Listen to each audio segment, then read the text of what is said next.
नमस्कार मंडळी. मी लहान असतानापासूनच म्हणजे अगदी न्यूट्रिशनिस्ट व्हायच्या आधीपासून लहानपणापासून अतिशय रुचकर असं घरगुती जेवण कायम जेवत आले. मी एकत्र कुटुंबात राहायचे, त्यामुळे आई, आजी, आत्या आजी, काकू हे सगळ्या जणी मस्त मोठे मोठे घाट घालायच्या आणि आम्ही खूप धमाल करायचो.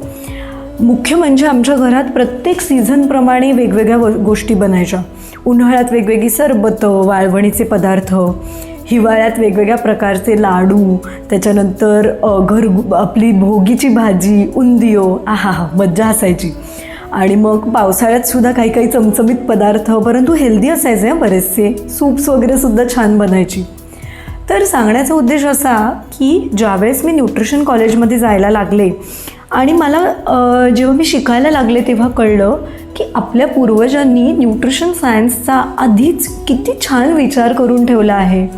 म्हणजे मला एकेका गोष्टीची अशी लिंक लागायला लागली. बघा, सोपी गोष्ट असते. माझी आजी कायम फरसबीच्या भाजीत मटकी घालायची किंवा आपल्या पडवळाच्या भाजीत डाळिंब्या घालायची, म्हणजे वाल घालायची. त्यावेळेस तर ते नेहमीच बनायचं म्हणून त्याचं काही वाटायचं नाही. पण शिकायला लागलो तेव्हा समजलं आमच्या घरात कम्प्लीट व्हेजिटेरियन मील्स सगळेजण घ्यायचे.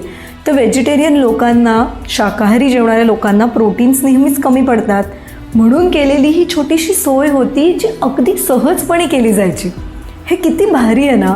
म्हणून माझा ब्रँड डिझाईन करताना सुद्धा मी नेहमीच आपल्या ट्रेडिशनल पद्धती, त्याप्रमाणे केलेलं कुकिंग आणि माझ्या शिक्षणामुळे आलेला त्याला सायंटिफिक अप्रोच, अशी जुन्या नव्याची सांगड घालायचा प्रयत्न करत असते.